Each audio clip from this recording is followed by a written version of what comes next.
just mentioned charter schools. Do you support charter school expansion in the county? What do you see as the benefits and disadvantages of more charter schools? You can get a minute and a half on this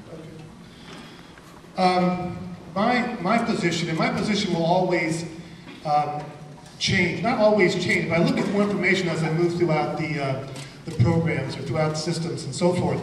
Charter schools in Santa Cruz County initially, because of declining enrollment, if you put in charter schools, you're going to have situations where you're going to have school closures. You're going to have other schools expanding, willy-nilly possibly over here.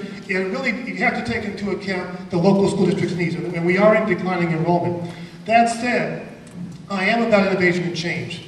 If a public school K-12 program is not meeting the needs of all school students, a charter school can step in collaboration with that K-12 district. So in fact, you're not going to rate their students, or you're not going to go ahead and promote sort of a void where they have to close schools. I would wholeheartedly endorse it, because I can see, like I said earlier, there are a number of students on all campuses who are disengaged. They are disconnected. We are not meeting the needs of secondary, middle school students.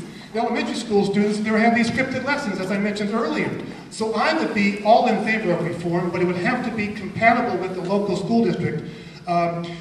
Charter schools now can go to the county office and to the state to approve their charter. I would say I would prefer not to be the case. I prefer them to go right to the local school district. Thank you. Thank you. Roland? Yeah, charter schools give us an option within the public school system.